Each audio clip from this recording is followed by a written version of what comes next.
அன்பான தேவ பிள்ளையை, இந்த மாலை உங்களிடத்தில் நான் கேட்டுக்கொள்கிற ஒரு முக்கியமான காரியம், இந்த நாளில் இந்த செய்தியை அல்லது கர்த்தருடைய வார்த்தைகளை ஏனோ தானோ என்று கேட்டு இந்த காதில் கேட்டு இந்த காதில் விட்டு விட்டு போய்விடாதிருப்பீர்களாக.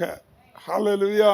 மட்டுமல்ல, செய்தியை கேட்கின்ற நாம் எப்படியாவது இந்த வார்த்தைகளுடைய வாழ்க்கையில கிரியை செய்யணும், இந்த வார்த்தைகளின்படி நான் வாழணும், ஆவிக்குரிய வாழ்க்கையில நான் வளர்ச்சி பெறணும், எப்படியாவது கிறிஸ்துவின் நற்குணங்களை, கிறிஸ்துவின் நற்கிரியைகளை, கிறிஸ்துவின் நற்காரியங்களை நாம் வெளிப்படுத்துகிறவராய் ஒரு கிறிஸ்தவ மகிமையான வாழ்க்கையை நான் வாழணுங்கிற தாகத்தோட செய்தியை கேளுங்க. ஹல்லேலூயா.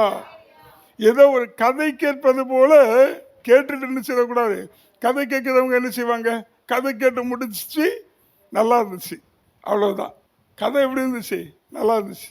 அப்படி தயவு செய்து கதை கேட்பது போல் கேட்டு விடாதபடிக்கு, ஆண்டவரே இந்த வார்த்தைகள் எப்படியாவது இவருடைய வாழ்க்கையை மாற்றணும், ஆவிக்குரிய வாழ்க்கை நாளைக்கு நாள் படிப்படியாக உயரணும், அடிப்படை விசுவாசத்தில் விசுவாச உறுதி உள்ளவனாய் நான் மாறணும், நீதிமானின் வாழ்க்கை எனக்குள்ளால உண்டாகணும், ஒரு கிறிஸ்துவை பிரதிபலிக்கிற ஒரு வாழ்க்கை, கிறிஸ்துவை வெளிப்படுத்துகிற ஒரு வாழ்க்கை, கிறிஸ்துவின் நறுமணங்களை வெளிப்படுத்துகிற ஒரு வாழ்க்கை, கிறிஸ்துவின் சாயலை வெளிப்படுத்துகிற வாழ்க்கை எனக்குள்ளால உண்டாகணுங்கிற தாகத்தோட கர்த்தருடைய வார்த்தையை கேட்பீங்கன்னா நிச்சயமாக கர்த்தர் உங்களுடைய வாழ்க்கையில நிச்சயமாய் பிரதிபலிப்பாதாக. ஹல்லேலூயா. நீங்க நான் கிறிஸ்துவின் பிள்ளைகள், நான் கிறிஸ்தவர்கள் சொல்லத்தக்கதாய் கர்த்தர் உங்களை தகுதிப்படுத்துவதாக. ஹல்லேலூயா. அப்ப நல்லா கவனிங்க, நல்லா புரிந்து கொள்ளுங்க. நான் கிறிஸ்தவன் என்று சொல்லிக் கொள்ளணும், கிறிஸ்தவன் என்று மேன்மை பாராட்டணும், நான் ஒரு கிறிஸ்தவன் என்று காமித்துக் கொள்ளணும், கிறிஸ்துவின் கிரியைகள் உங்களிடத்திலிருந்து வெளிப்படணும். எப்பவும் கேட்கணும், கிறிஸ்துவின் கனிகள், கிறிஸ்துவின் அன்பு, கிறிஸ்துவின் ஐக்கியம், கிறிஸ்துவின் கோட்பாடுகள், கிறிஸ்துவ உலகத்துக்கு செய்து வைத்த காமித்து போன அந்த முன்மாதிரியான அனுபவங்கள் எனக்குள்ள இருந்து வெளிப்படணும். அப்பதான் கிறிஸ்துவின் சாயல், அப்பதான் கிறிஸ்தவர்கள். அப்ப நல்ல கவனிங்க, கிறிஸ்தவ அப்படின்னு சொல்லணும்னா கிறிஸ்துவ என்ன செய்யணும், வெளிப்படுத்தி ஆகணும்.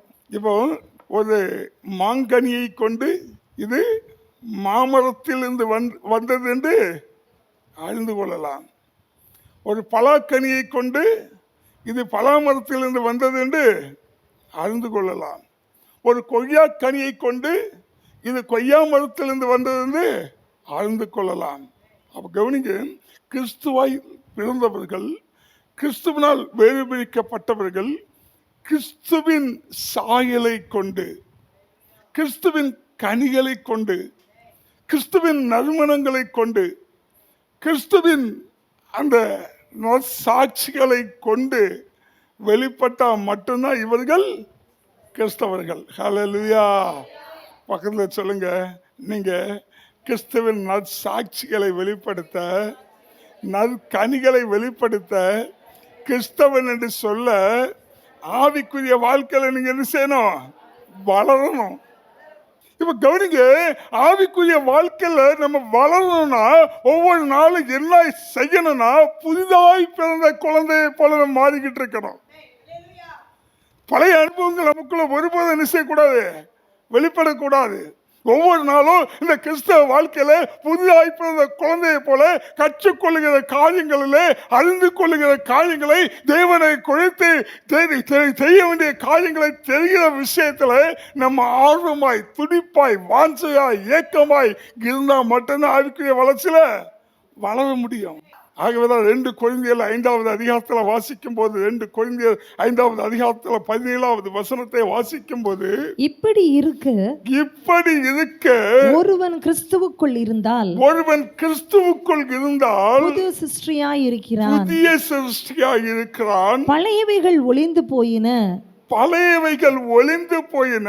எல்லாம் புதிதாயின. ஹல்லேலூயா.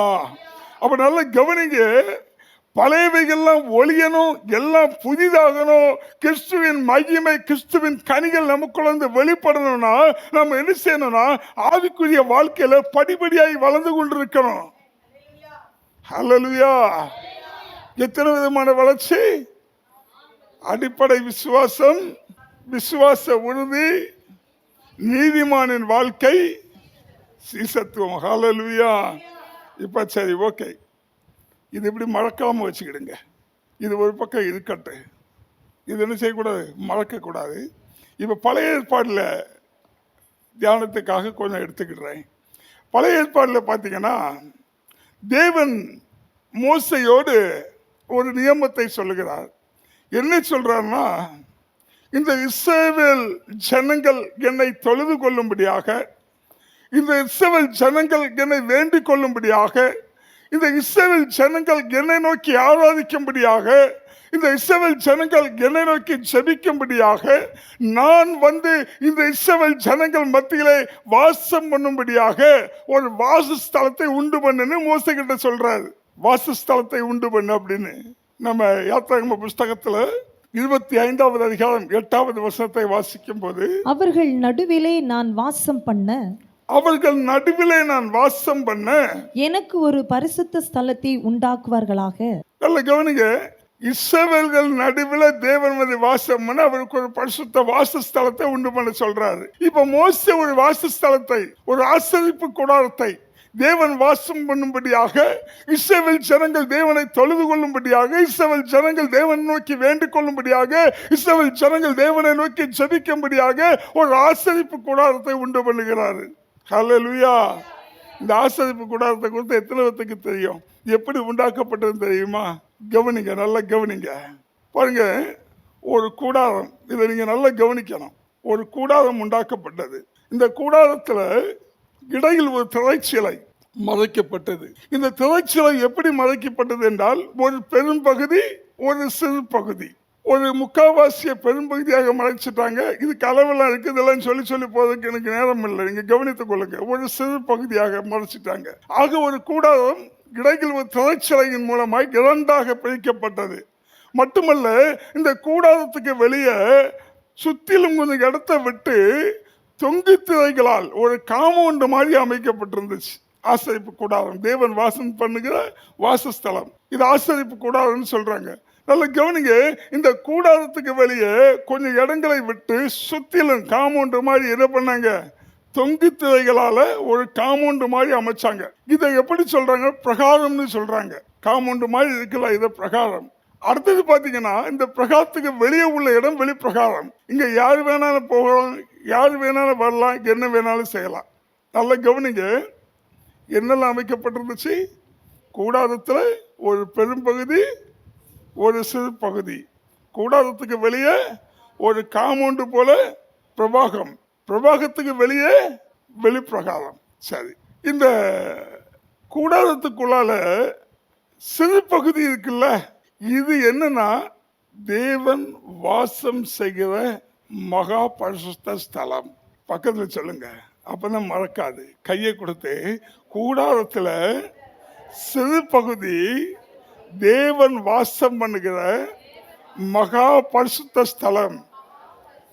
கூடாரத்தின் பெரும்பகுதி தேவனுடைய ஆசாரியர்கள் இருக்கின்ற, தேவனுடைய ஆசாரியர்கள் வேலை செய்கின்ற பரிசுத்த ஸ்தலம். கூடாரத்துக்கு வெளிப்பகுதி பிரகாரம். இந்த காமடுமாய் தொங்கு திரைகள் இருக்குல்ல, இதுக்கு வெளிப்பகுதி வெளிப்பிரகாரம். ஹல்லேலூயா. சரி, நல்ல கவனிங்க. இப்போ வெளிப்பிரகாரம், பிரகாரம், பரிசுத்த ஸ்தலம், அதான் கேட்கிறேன். சிறு பகுதி மகா பரிசுத்த ஸ்தலம். சரி, இப்ப நல்ல கவனிங்க, இது ஒவ்வொரு பகுதியும் என்னென்ன இருந்துச்சுன்னு எத்தனை பேருக்கு தெரியும்? சரி, கவனித்துக் கொள்ளுங்க. பிரகாரத்தின் வெளிப்பகுதி, பிரகாரம், பரிசுத்த ஸ்தலம், மகா பரிசுத்த ஸ்தலம், 4 பகுதி. சரி, இந்த பிரகாரத்தின் வெளிப்பகுதி எப்படி இருந்துச்சுன்னு கேட்டீங்கன்னா, எல்லாரும் வரலாம், எல்லாரும் போகலாம், யார் வேணாலும் வரலாம், யார் வேணாலும் போகலாம். ஹல்லேலூயா.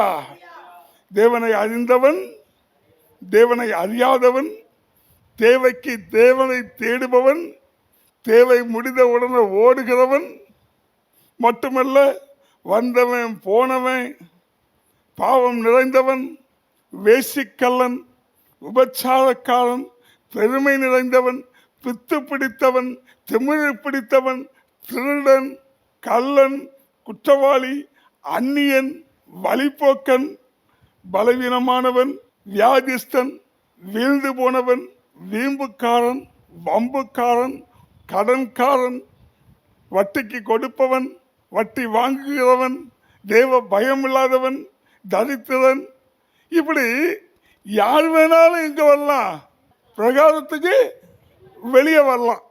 வெளிப்பிரகாரத்துல இவன் வெளிப்பிரகாரத்துல நிக்கிறவன் எங்க நிக்கிறான்னா நல்ல வெளிச்சத்துல நிக்கிறான். இந்த வெளிப்பிரகாரத்துல நிக்கிறவனுடைய பார்வைக்கு என்னெல்லாம் தெரியும்னா உலகம் தெரியும், உலக மனுஷர்கள் தெரிவாங்க, உலகத்தில் இருக்கிற எல்லா பாவங்களும் கண்ணுக்கு தெரியும். எங்க இருக்கிறவன் கண்ணுக்கு?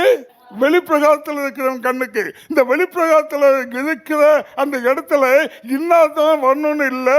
உபச்சாரக்காரன் வருவான், வேசிக்கல்லை வருவான், ஏமாத்துக்கிறவன் வருவான், திருடன் வருவான், கொள்ளைக்காரன் வருவான், அக்யூஸ்ட் வருவான், வந்தவன் போனவன் அத்தனை பேரும் வெளிப்பிரகாரத்தில் வருவான். இங்க யார் வேணாலும் வரலாம், யார் வேணாலும் போலாம். அதாவது என்னன்னா அழைக்கப்பட்ட ஆரம்ப நிலையிலேயே நிக்கிறவன் எங்கதான் இருப்பான்? பிரகாரத்துக்கு வெளியே, வெளிப்பிரகாரத்தில் நிற்கிறான். ஹல்லேலூயா. அடுத்தது என்னது? பிரகாரம். இந்த பிரகாரத்துக்குள்ள என்னென்ன இருக்கும் அப்படின்னு கேட்டீங்கன்னாக்கி பலிபீடம் இருக்கும். இந்த பலிபீடத்தை சுற்றிலும் 4 கொம்புகள் இருக்கும். மட்டுமல்ல அங்க என்ன இருக்கும்னாக்கி சுத்திகரிக்கிற தண்ணீர் தொட்டி இருக்கும். எங்க இருக்கும்? பிரகாரத்துக்குள்ளால. ஆனா பிரகாரத்தை சுத்தி என்ன இருக்கும்? அடைக்கப்பட்டிருக்கும் தொங்கு திரைகளால். இப்ப கவனிங்க, பிரகாரத்துக்குள்ள வந்துட்டானா அவனால உலகத்தை பார்க்க முடியாது, உலக மனிதர்களை பார்க்க முடியாது. எதைதான் பார்க்க முடியும்னா பலிபீடம், பலி செலுத்துகிற இடம், சுத்திகரிக்கிற இடம், இது எல்லாத்துக்கும் மேல சுத்தி அடைக்கப்பட்ட இடம். இதை தாண்டி பார்க்கணும்னா ஒரே ஒரு இடம் பார்க்கலாம். எங்க பார்க்கலாம்னா ஆசரிப்பு கூடாரத்துக்கு போகிற, தேவன் வாசம் பண்ணுகிற அந்த நுழைவாயில மட்டும்தான் பார்க்க முடியும். ஹல்லேலூயா. அப்போ பிரகாரத்தில் என்னெல்லாம் இருக்குது?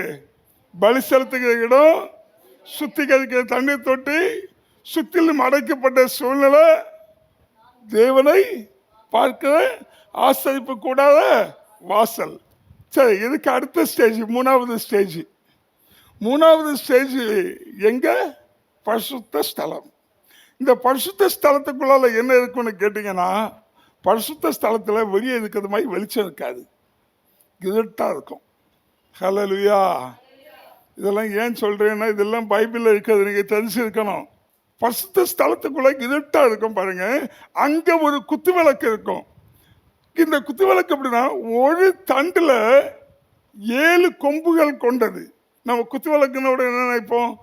ஒரு குத்துவிளக்குல 7 அகல்கள் இருக்கும். அப்படி இல்லை, ஒரு தண்டு, அதுல 7 கிளைகள் மாதிரி இருக்கும். 7 கிளைகள், இந்த பக்கம் 3, இந்த பக்கம் 1, நடுசுல 1, இப்படி 7 கிளைகள் உள்ள ஒரு குத்துவிளக்கு இருக்கும்.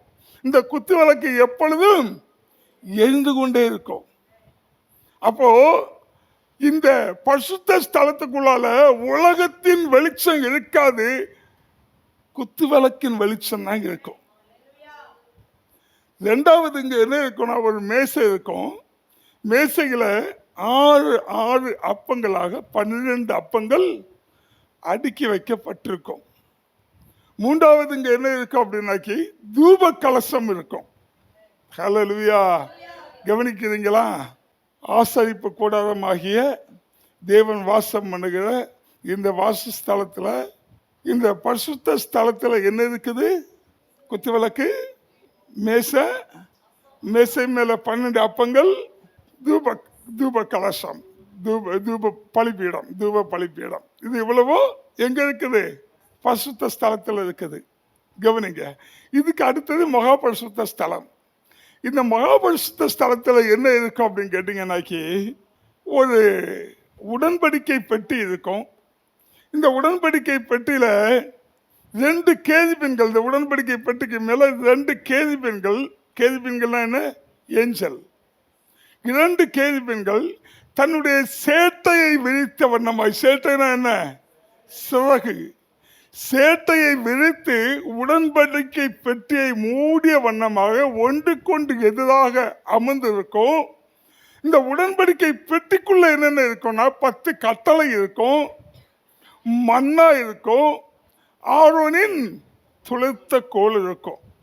இங்க வெளிச்சம் இருக்காது.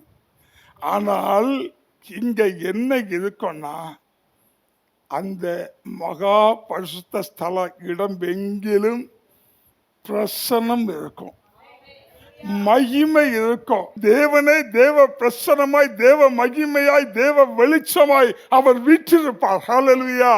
இப்போ நாள்ல என்ன இருக்குன்னு புரிஞ்சுக்கிட்டீங்கல்ல? இப்ப நீங்க சொல்லுங்க, பிரகாரத்துக்கு வெளியே என்ன இருக்குது? வந்தவன் போனவன், தேவனுக்கு பயந்தவன் பயப்படாதவன் எல்லாவனும் பிரகாரத்துக்கு வெளியே இருக்கிறான். பிரகாரத்துக்குள்ள யார் இருக்கிறா? பலியிடுற பொருட்கள். சரி, மூன்றாவது பரிசுத்த ஸ்தலத்துல குத்துவிளக்கு, மேசை, அப்போ தூபபீடம். சரி, மகா பரிசுத்த ஸ்தலத்துல கேதுபின் உடன்படிக்கை பட்டு, கேதுபின்கள் உடன்படிக்கை பட்டுக்குள்ள 10 கட்டளைகள், மன்னா. இப்ப நம்ம ஏற்கனவே பார்த்தோம்ல விசுவாசத்தை பத்தி. இப்ப இங்க என்ன பார்த்தோம்? 4. 1 வெளிப்பிரகாரம், பிரகாரம், பரிசுத்த ஸ்தலம், மகா பரிசுத்த ஸ்தலம். சரி, ஏற்கனவே பார்த்தோம்ல அது என்னது? அடிப்படை விசுவாசம், விசுவாச உறுதி, நீதிமான் சீசத்துவம். ஹல்லேலூயா. இப்ப கவனிங்க, இப்போ இந்த பிரகாரத்துக்கு வெளியேன்னு சொல்றோம்ல, இந்த பிரகாரத்துக்கு வெளியே நிற்கிறது யார் நிற்க அப்படின்னு கேட்டீங்கன்னா, தேவனுக்கு பயப்படாதவன். இவனுக்கு அழைப்பதற்கு தேவனை தெரியும், இவர்தான் இஸ்ரவேலின் தேவனாகிய கர்த்தர்னு தெரியும், இவரை கும்பிட்ட என் வாழ்க்கையில் அற்புதம் நடக்கும் தெரியும், இவரை வேண்டிக் கொண்டா ஏதோ என் வாழ்க்கையில நன்மை நடக்கும் தெரியும். ஆனா என்ன செய்வானா? பிரகாரத்துக்குள்ள போக மாட்டான், பிரகாரத்துக்கு வெளியே நிற்பான். ஏன்? இவனுக்கு ஒரு பக்கம் தேவனிடத்திலிருந்து ஆசீர்வாதங்களை பெற்றுக்கொள்ளணும்னு ஆசை, இன்னொரு பக்கம் உலகத்தின் மேல மயக்கம். வெளியே நிற்கிறவனுக்கு வெளிச்சம் இருக்கும் மட்டுமல்ல, என்னெல்லாம் அவன் கண்ணுக்கு தெரியும்? உலகம் தெரியும், உலகத்தின் ஜனங்கள் தெரிவாங்க, உலகத்தின் பாவங்கள் தெரியும், உலகத்தின் மேன்மை தெரியும், உலகத்தின் ஐஸ்வர்யம் தெரியும், உலகத்தின் ஆசீர்வாதம் தெரியும். அதனால இந்த பிரகாரத்துக்கு வெளியே இருக்கிறவனுடைய ஆசை, இச்சை, தாகம், வாஞ்சை எல்லாம் எப்படி இருக்கும்னா தேவனிடத்தில் ஆசீர்வாதத்தை பெற்றுக்கொள்ளணும், அதே நேரத்தில் உலகத்துக்கு பிரியமாய் வாழணும், உலகத்தை சந்தோஷப்படுத்தணும், உலகத்துக்கு பிரியமானபடி, உலகத்தை இச்சித்து உலக போக்கின்படி வாழணுங்கிறதுனால இவன் என்ன செய்வான்னா ஒரு நாள் என்ன செய்ய மாட்டான், பிரகாரத்துக்குள்ள போக மாட்டான். நானும் ரட்சிக்கப்பட்டிருக்கிறேன்னு சொல்லுவான், நானும் விசுவாசித்தான்னு சொல்லுவான், நானும் கர்த்தரை தேடுகிறேன்னு சொல்லுவான். அது மட்டும் இல்ல, ஒருபடி மேல போய் நம்மகிட்ட என்ன சொல்லுவானா? ஆறுதல் சொல்லுவான். பிரகாரத்துக்கு வெளியே தான் இருப்பான், உள்ளேயே போக மாட்டான். ஆனா நமக்கு சொல்லுவான், கவலைப்படாதீங்க, வருத்தப்படாதீங்க, உங்களுக்காக நான் ஜெபிக்கிறேன். ஆனா ஜெபத்துக்கு இவனுக்கும் சம்பந்தம் இருக்காது.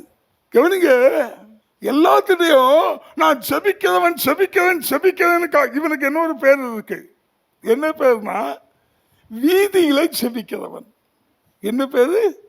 வீதிகளை செபிக்கிறவன். வீதிகளை செபிக்கிறவன் யாருன்னா தன்னை ஒரு ஜெப வீரன் போல காமிச்சுக்கிடுவான், தன்னை ஒரு விசுவாசி போல காமிச்சுக்கிடுவான், தான் தேவனால் தெரிந்து கொள்ளப்பட்ட ரட்சிக்கப்பட்ட பாத்திரவானை போல காமிச்சுக்கிடுவான். ஆனா ஆசை, ஏக்கம், தாகம் எல்லாம் உலகத்து மேல இருக்கனால இவன் ஒரு நாளும் பிரகாரத்துக்குள்ள நுழைய மாட்டான்.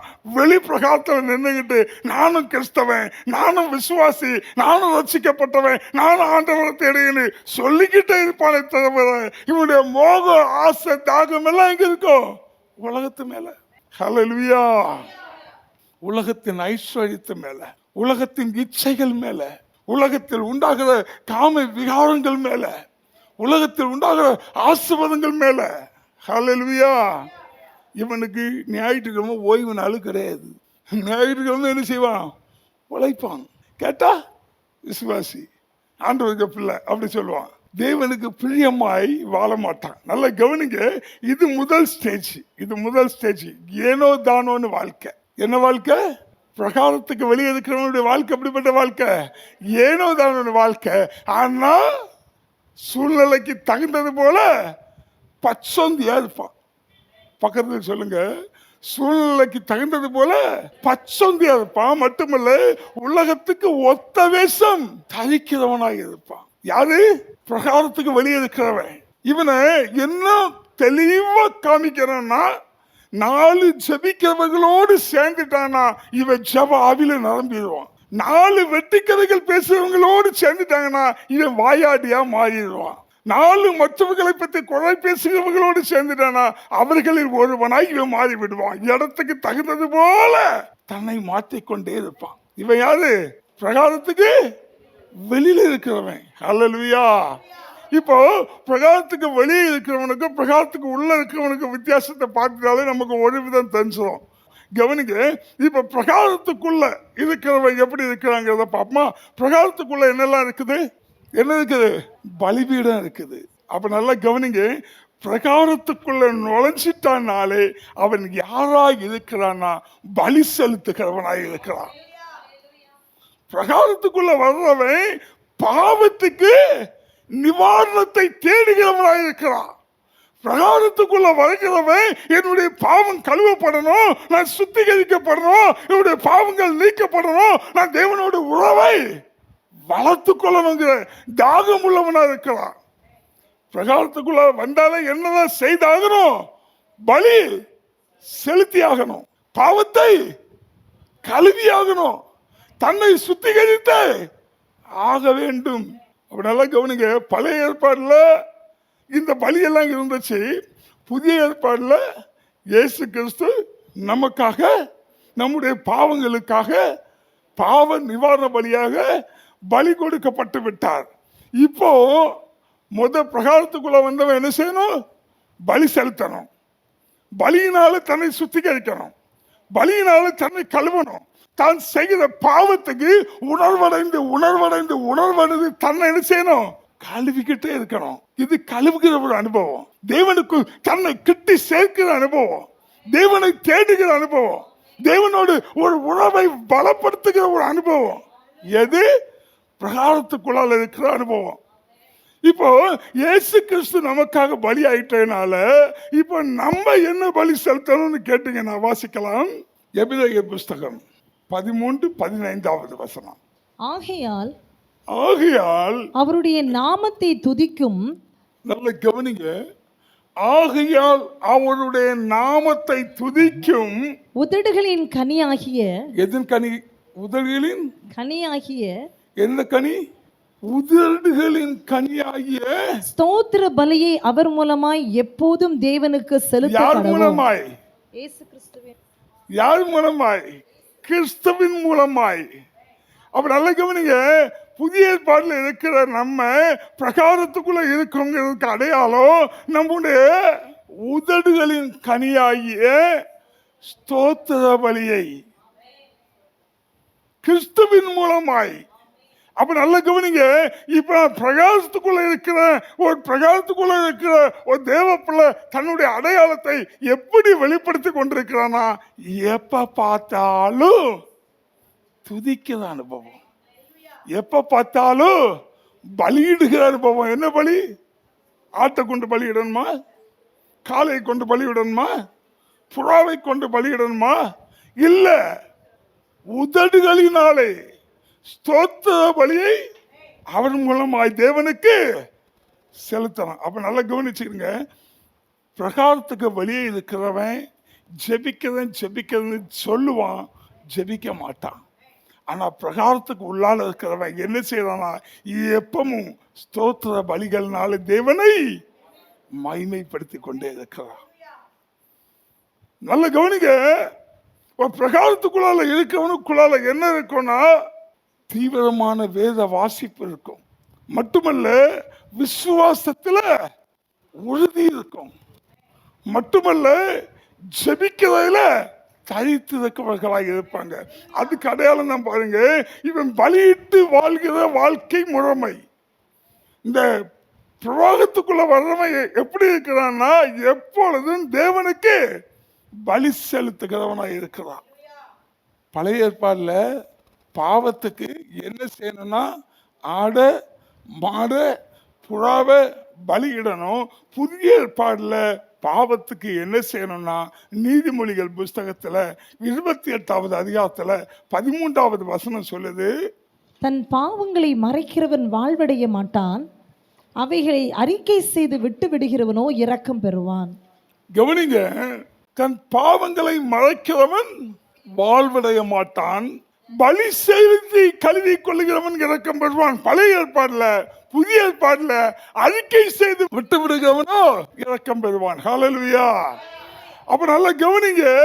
அப்ப புதிய ஏற்பாடுல பிரகாரத்துக்குள்ளாக இருக்கவன் எப்படி இருக்கிறானா, அனுதினமும் கர்த்தருக்கு பலி செலுத்தி பலி செலுத்தி பலி செலுத்தி வாழ்கிற ஒரு வாழ்க்கை முறையை கற்றுக்கொள்கிறவனா இருக்கிறான். ஹல்லேலூயா. பிரகாரத்துக்கு வெளியே இருக்கிறவன் மாயமானம் பண்றான், வேஷம் போடுறான், ஒத்த வேஷம் தவிக்கிறான், ஒரு பச்சொந்தியை போல வாழ்றான். ஆனா பிரகாரத்துக்குள்ளால இருக்கிறவன் எப்ப பார்த்தாலும் துதித்து துதித்து தேவனுக்கு துதி பலிகளை ஏறெடுத்து ஏறெடுத்து ஜெப பலிகளை ஏறெடுத்து ஏறெடுத்து விசுவாசத்தில் பலன் உள்ளவனாய் வாழ்ந்து கொண்டிருக்கிறான். ஹல்லேலூயா. நல்லா புரிந்து கொள்ளுங்க. கடந்த நாள்ல ஒரு ஊழியக்காரரோடு நான் பேசிட்டு இருக்கும்போது அந்த ஊழியக்காரர் சொன்னார், பிரதர், ஒவ்வொருத்தரும் எப்படி எப்படியோ வாழ்றாங்க பிரதர். நானும் ரொம்ப வருஷமா என்னுடைய சேனல்ல என்னுடைய அக்கௌண்ட் நம்பரை நான் ரெஃபர் பண்ணிக்கிட்டு இருக்கிறேன். என்னுடைய மாதாந்திர புஸ்தகத்தில் என்னுடைய அக்கௌண்ட் நம்பர் நான் போட்டுக்கிட்டு இருக்கிறேன். ஆனால் ஒரு தினம் என்ன செய்யறான், ஒரு காசு காணிக்க அனுப்ப மாட்டேங்கிறான். நானும் முட்டி முட்டி செபிக்கிறேன் பிரதர், யாரும் எதுவும் செய்யலை. நல்லா கவனித்துக் கொள்ளுங்க. பிரகாரத்துக்குள்ளால இருக்கிறவனுக்கு எவனும் எதுவும் செய்ய மாட்டான். பிரகாரத்துக்குள்ளால இருக்கிறவன் அங்கிருந்து வருமா, இங்கிருந்து வருமா, அப்பன் தருவானா, மாமன் தருவானா, மச்சன் தருவானா, விசுவாசி தருவானா, உலகம் தருமானு எதிர்பார்க்க முடியாது. ஏன்? சுத்தி எல்லா வாசலையும் என்ன செஞ்சுட்டாரு, அடைச்சிட்டாரு. பிரகாரத்துக்கு வெளியே இருக்கிறவன் உலகத்தை தேடுறாங்க, உலகத்துல இருந்து எங்க இருந்து வேணாலும் வரும். ஆனா எவனவன் பிரகாரத்துக்குள்ளால போய் கர்த்தருக்கு பலி செலுத்தி வாழத்தனை ஒப்பு கொடுக்கிறானோ அவனை கர்த்தரை ஆசீர்வதிப்பார். ஏன்னா அவனுக்கு ஓப்பன்ல இருக்குது ஒரே ஒரு வாசல். அது என்ன வாசல்? கர்த்தர் வாசம் பண்ணுகிற வாசஸ்தலத்தின் ஆசரிப்பு கூடாத வாசல் மட்டும்தான் இங்க இவனுக்கு ஓப்பனா இருக்குது. மீது எல்லா பாதையும் செய்து அடைச்சு வைக்கப்பட்டிருக்கு. அதனால நீ பிரபாகரத்துக்குள்ள நுழைஞ்சிட்ட, கர்த்தருக்கு பலி செலுத்தி பலி செலுத்தி கர்த்தருக்கு பிரியமாய் விசுவாசத்துல உறுதி உள்ளவனாய் வாழ ஆரம்பிச்சுட்டா உன்னை இந்த உலகம் போஷிக்காது, கர்த்தரை போஷிப்பாரு. ஏன்னா ஒரே வாசல் தான் இருக்கு. அதான் சங்கீதம் 121:1 சொல்லுது, எனக்கு ஒத்தாசை வரும் பர்வதங்களுக்கு நேராக, எனக்கு ஒத்தாசை வரும் பர்வதங்களுக்கு நேராக என் கண்களை ஏறெடுக்கிறேன். நல்ல கவனிங்க. பிரகாரத்துக்குள்ளால இருக்கிறவன் எங்கதான் பார்க்க முடியும்? அந்த ஆசரிப்பு கூடாரம், தேவன் வாசம் பண்ணுகிற அந்த வாசஸ்தலத்தின் வாசல் இருக்குல்ல, அதை மட்டும் தான் பார்க்க முடியும். அது மட்டும் தான் அவனுக்கு என்ன ஓபன். இது எல்லாம் எங்க பார்த்தாலும் எப்படி இருக்குது? தொங்கு திரைகளால் திரைச்சிலைகளால் அடைக்கப்பட்டிருக்குது.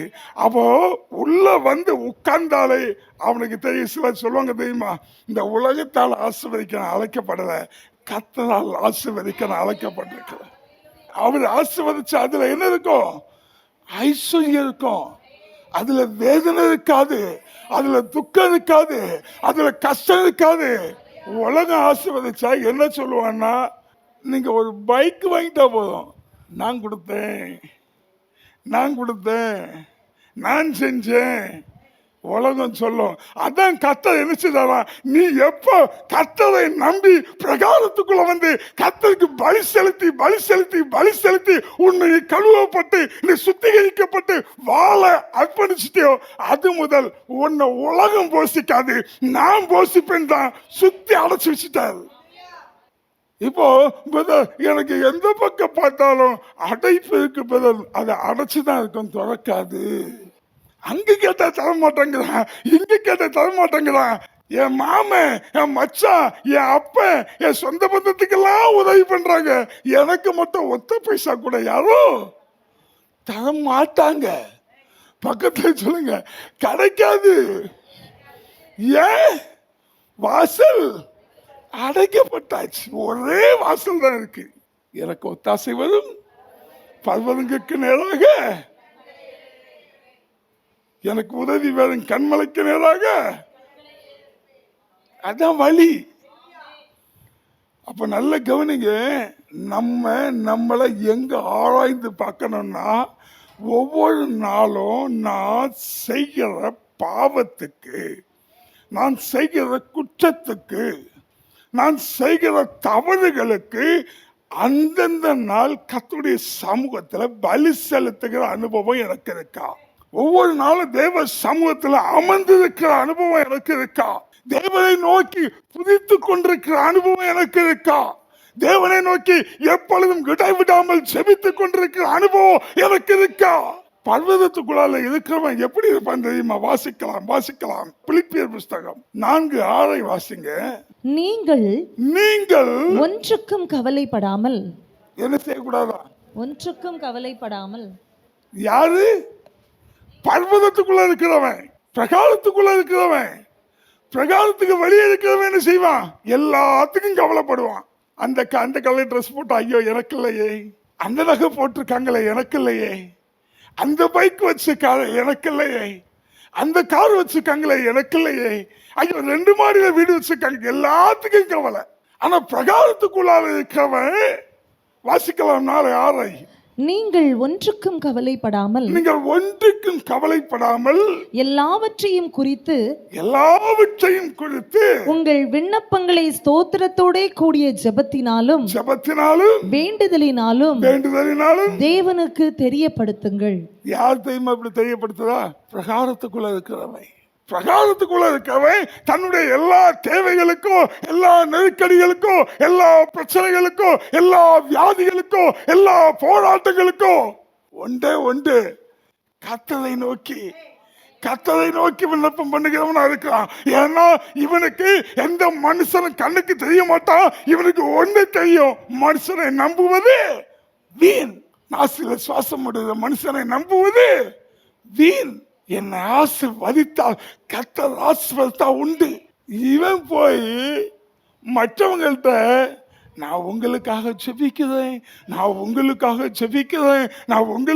ஜெபிக்கிறேன்னு வீர வசனம் போட மாட்டான். விசுவாசத்தில் ஜெபிக்கிறவனாக இருப்பான். ஹல்லேலூயா. ஜெபத்தில் உறுதியாக இருப்பான். வேதத்தை வாசிக்கிறதுல தீவிரமா இருப்பான். ஜெபிக்கிறதுல தரித்திருக்கிறவனாக இருப்பான். இவன் தான் பிரகாரத்துக்குள்ள இருக்கிறவன்.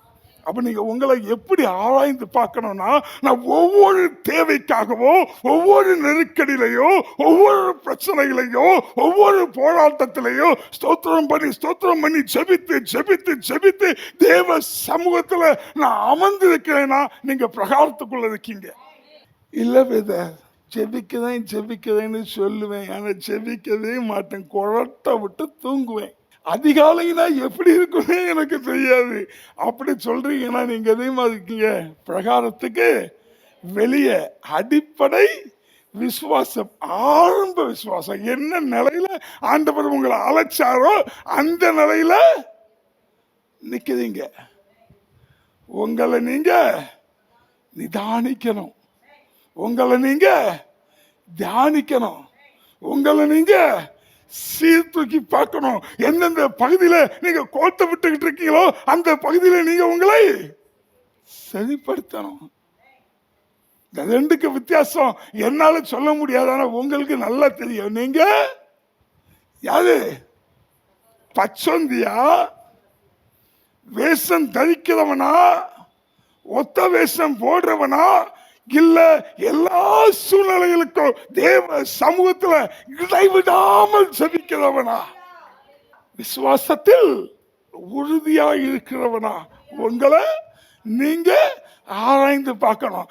இந்த ஃபர்ஸ்ட் ஸ்டேஜை விட்டு நம்ம என்ன செய்யல, செகண்ட் ஸ்டேஜுக்கு வரல. நம்ம சொல்ற நான் கிறிஸ்தவன் 4வது ஸ்டேஜ். போலீஸ் முத்தி இன்ஸ்பெக்டரான கதை, வார்டு கவுன்சிலரு வண்டு முருகன் வட்ட செயலாளரான கதை. நல்ல கவனிங்க, இதாங்க கிறிஸ்தவ வாழ்க்கை. ஒவ்வொரு நாளும் வேதத்தோடு ஒப்பிட்டு என் வாழ்க்கை எந்த இடத்துல நிலைநிறுத்தப்பட்டிருக்குது, நான் எங்கே வாழ்ந்து கொண்டிருக்கிறேன், நான் எங்க இருக்கிறேன், நான் வேஷம் தரிக்கிறேன், ஒரு விசுவாச வாழ்க்கையை வாழ்ந்து கொண்டிருக்கிறேனா, இல்ல விசுவாசத்தில் உறுதி உள்ளவனாய் வாழ்ந்து கொண்டிருக்கிறேனா, இதை ஆராய்ந்து பார்க்கணும். ஒரு தேவப்பிள்ளை, எந்த ஒரு தேவப்பிள்ளை இப்படி தன்னுடைய வாழ்க்கையை அனுதினம் ஆராய்ந்து பார்த்து சீர்படுத்திக் கொண்டிருக்கிறானோ, அவன் ஸ்டெப் ஸ்டெப்பாய் படிப்படியாய் வளர்ந்து கொண்டிருக்கிறான். ஏனோ தானோன்னு வாழ்ந்து விடாதுங்க. ஏனோ தானோன்னு உங்க மனம் போல வாழ்ந்து விடாதுங்க. நீங்க வாழுகிற வாழ்க்கைக்கு ஒரு உத்தரவாதம் இருக்கணும். நீங்க வாழுகிற வாழ்க்கைக்கு ஒரு கேரண்டி இருக்கணும்.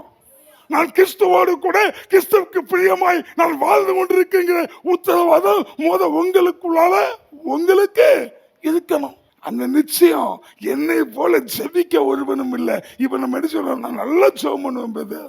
உங்களுக்காக ஜெபிக்கணும். என்னென்ன ஜெபிக்க வச்சு தாங்க. இன்னைக்கு நைட் நான் ஜெபிக்கிறேன். நைட்டு நீங்க போன் பண்ணி பாருங்க, போனே எடுக்க மாட்டாரு. போன் அடிச்சாலும் கேட்காது, அப்படி குரட்டை விட்டு தூங்குவாரு. கேட்டா நான் ஜெபிக்கிறவன். இதெல்லாம் எங்க கிடக்கு தெரியுமா? பிரகாரத்துக்கு வெளியே. பிரகாரத்துக்கு வெளியே கிடக்கிறதுக்கு எப்பொழுதுமே உலகத்தை பிரியப்படுத்தும், உலகத்தை திருப்திப்படுத்தும். மாமன் மச்சான் சொந்தக்காரன் வந்தவன் போனவன் நண்பன் எல்லாவன்ட்டையும் போய் நான் நல்லவன், நான் விசுவாசி, நான் ரசிக்கப்பட்டிருக்கிறேன், நான் ஜெபிக்கிறவன், இப்படியே தன்னை என்ன செய்யும் காமிச்சுக்கிட்டே இருக்கும். ஆனா விசுவாசத்தில் உறுதியானவன், பிரகாரத்துக்குள் இருக்கிறவன், நான் ஜெபிக்கிறவன்னு சொல்ல மாட்டான். ஆனால் இடைவிடாமல் ஜெபித்து கொண்டிருப்பான். தானியேல் ஜெபம் பண்ணா மற்றவர்கள் பார்த்தார்கள், தேசம் அசைந்தது. அதாங்க ஜெப வாழ்க்கை, அதாங்க விசுவாச வாழ்க்கை, இதாங்க விசுவாச உறுதி. ஹல்லேலூயா. அப்ப நல்லா கவனித்துக் கொள்ளுங்க. நம்ம என்ன செய்யணும்? நிதானிக்கணும். பக்கத்தில் சொல்லுங்க, உங்களை நிதானிங்க, உண்மையை மட்டும் சொல்லாதீங்க. நீங்க எந்த இடத்துல பிரகாரத்தில் இருக்கீங்களா, பிரகாரத்துக்கு வெளியே இருக்கீங்களான்னு உண்மையை சொன்னா கேவலம். வெளியே சொல்ல முடியாது. நம்மளதான் நம்ம என்ன செய்யணும்? ஆமா. இப்ப நீங்க ஒண்ணு வேண்டாம், இப்ப 5 நிமிஷம் யோசிச்சா போதும். நீங்க உங்களுக்கு தெரியும், நீங்க பலி செலுத்துகிற இடத்துல பிரகாரத்துக்கு உள்ள இருக்கீங்களா, பிரகாரத்துக்கு வெளியே இருக்கீங்களா? நல்ல கவனிங்க. மறுபடி சொல்றேன், பிரகாரத்துக்கு உள்ளால இருக்கிறவனுக்கு கண்ணுக்கு ஒருபோதும் உலகம் தெரியாது, பாவம் தெரியாது, விபச்சாரம், பேசித்தனம், கள்ள மார்க்கம், மோசடி, ஏமாத்து தெரியாது. ஏன்? இவன் நாளைக்கு நாள் புதிய சிருஷ்டியாய் கிறிஸ்துவுக்குள் புதிய சிருஷ்டியாய் கொண்டிருக்கிறான். என்ன சொல்லணும்னா, குழந்தையை போல. அதனால இவனுக்கு ஏமாத்த தெரியாதுங்க. இவன் எல்லாத்தையும் விட்டுக்கிட்டு தான் இவனுக்கு பிரகாரத்துக்கு வெளியே என்ன இருக்குன்னு தெரியும். தெரியாமையா இருந்தா பிரகாரத்துக்கு வெளியே இருந்தானே உள்ள வந்தான். ஆமாவா இல்லையா? ஆனா எனக்கு பிரகாரத்துக்கு வெளியே போதும், இந்த சந்தோஷம் போதும்னு இருக்கல. இந்த சந்தோஷத்தை வெறுத்து, வசனம் சொல்லுது, மோசே பார்வோனின் குமாரத்தின் மகன் என்பதை வெறுத்தானாம். அனித்தியமான பாவ சந்தோஷங்களை வெறுத்தானாம். ஏன்? நல்லா தான் இருக்கும், மகிழ்ச்சியா இருக்கும், குதூகலமா இருக்கும், கொண்டாட்டமா இருக்கும், மரியாதையா இருக்கும், 4 பேர் மெச்சிக்கொள்றமா இருக்கும், நல்ல சுகபோகமா வாழலாம். எங்க? பிரகாரத்துக்கு வெளியே. அதை வெறுத்து, எல்லாம் தெரியுங்க, அதை வெறுத்து உள்ள வர்றான்ல. எங்க? பிரகாரத்துக்குள்ள. இவன் விசுவாசத்தில் உறுதியானவன், ஜெபத்திலே தரித்திருக்கிறவன், வேதத்தை வாசிக்கிறதே தீவிரமாக இருக்கிறவன். அப்போ நீங்க இன்னைக்கு தயவு செய்து உங்களை நிதானித்து பாருங்க, உங்களை சோதித்து பாருங்க, உங்களை நீங்களே யோசித்து பாருங்க, உங்களை நீங்களே சீர்தூக்கி பாருங்க. நான் எந்த இடத்துல இருக்கிறேன்? ஒருவேளை நான் பிரகாரத்துக்கு வெளியே இருக்கிறதா இருந்தா நல்லா கவனித்துக் கொள்ளணும். நான் சர்ச்சுக்குள்ள இருக்கேன், என்னால பிரகாரத்துக்குள்ளதான் இருக்கேன்னு நினைக்க கூடாது. மண்டையில கொட்டு வரான்றது. நான் ரட்சிக்கப்பட்டிருக்கேன், என்னால பிரகாரத்துக்குள்ள இருக்கேன்னு அர்த்தம் இல்ல. நான் ஞானஸ்தானம் எடுத்துட்டேன், அதனால பிரகாரத்துக்குள்ள இருக்கேன்னு அர்த்தம் இல்ல. நான் காணிக்க கொடுக்கிறேன், அதனால பிரகாரத்துக்குள்ள இருக்கேன்னு அர்த்தம் இல்ல. உன் ஆவிக்குரிய வாழ்க்கை, உன் ஆத்ம வாழ்க்கை எங்க இருக்குது? அது இம்பார்ட்டன்ட், அது முக்கியம். அதை நிதானித்து பாருங்க, அதை யோசித்து பாருங்க. யோசித்து பார்த்து ஒருவேளை நான் ஆண்டவரே இந்த உலகத்தை போல வேஷம் தரித்து கொண்டிருக்கிறேன், இந்த உலகத்தை போல ஒத்த வேஷம் தரிக்கிறவனா இருக்கிறேன், இந்த உலகத்தை போல 4 நண்பர்கள் வந்தவுடன் கண்டதையெல்லாம் பேசி இந்த உலகத்தோட நான் ஜாலியாய் பரியாசக்கார உட்கார்ந்த இடத்துல நான் உட்கார்ந்துகிட்டு இருக்கிறேன், பிரகாரத்துக்கு வெளியே இருக்கிறேன். நான் தயவு செய்து ஆண்டவர்கிட்ட கேளுங்க, ஆண்டவரே இந்த பிரகாரத்துக்கு வெளியே இருக்கிறேன்னா பிரகாரத்துக்கு உள்ள போகிற அனுபவத்தை தாங்க. அனுதினமும் என்னுடைய பாவத்துக்கு அறிக்கை பாருங்க. அன்னைக்கெல்லாம் ஆடை கொண்டு வரணும், மாடை கொண்டு வரணும், புறாவை கொண்டு வரணும், கொண்டு வந்தாதான் பாவம் கழுவப்படும், பாவத்திலிருந்து அப்பதான் மீட்பு. இன்னைக்கு அதெல்லாம் கொண்டு வர வேண்டாம். பாவத்தை அறிக்கை செய்து விட்டு விடுகிறவனோ இரக்கம் பெறுவான், பாவத்தை மறைக்கிறவன் வாழ்வடைய மாட்டான். அப்ப ரொம்ப சிம்பிள். நம்முடைய உதடுகளின் கனிகளாகிய ஸ்தோத்திர பலிகள். இது கஷ்டமா? இப்ப என்ன உங்களுக்கு புரியுமாய் சொல்லட்டா? நீங்க போயிட்டே இருக்கும்போது காலு தட்டின உடனே அம்மா அப்படி சொல்றோம்ல, பிரகாரத்துக்கு வெளியே இருக்கிற கோஷ்டி இதெல்லாம். அப்பா பிரகாரத்துக்கு வெளியே தான் கிடக்க. நீ ஏதாவது ஒண்ணு ஏசப்பா வருது இல்ல, காலு தட்டா இல்ல, என்ன நடந்தாலும், ஒரு தண்ணி கவிழ்ந்தாலும், ஒரு எண்ணெய் கவிழ்ந்தாலும், ஒரு கடுவு பொழிக்கிற சத்தம் கேட்டாலும், சுத்தி என்ன ரோட்ல போயிட்டு இருக்கிறவன் ஒருத்தன் கீழே விழுந்தா வாயில என்ன வரும்? ஏசப்பா நீ எங்க இருக்க? பிரகாரத்துக்குள்ள இருக்க. ஏன் உன் வாய் எப்ப என்ன செய்யுது? என்ன செய்யுது? என்ன செய்யுது? என்ன சொல்லுங்களேன். இதையே சொல்ல மாட்டோம் நம்ம. எங்க ஸ்தோத்திரம் பண்ணுவோம். என் வாய் ஸ்தோத்திர பலிகள்னால பெரிய இருக்குது, தேவனை கூப்பிடுற ஆனந்த சத்தத்தினால பெரிய இருக்குது சொல்ல மாட்டேங்கிறோம். செம்மறியாடு மாட்டே ஆட்டினமா ஆட்டுவோம். நல்லா கவனிங்க. நான் திட்டுறது உங்களை திட்டுறது போல இருக்கும், ஆனா திட்டலன்னு சொல்ல மாட்டேன், திட்டதான் செய்கிறேன். ஆனா இதை உணர்வடையாம விட்டு விட்டோம்னா கைவிடப்பட்ட நிராயுதமானியாய் நிற்போம் பாருங்க.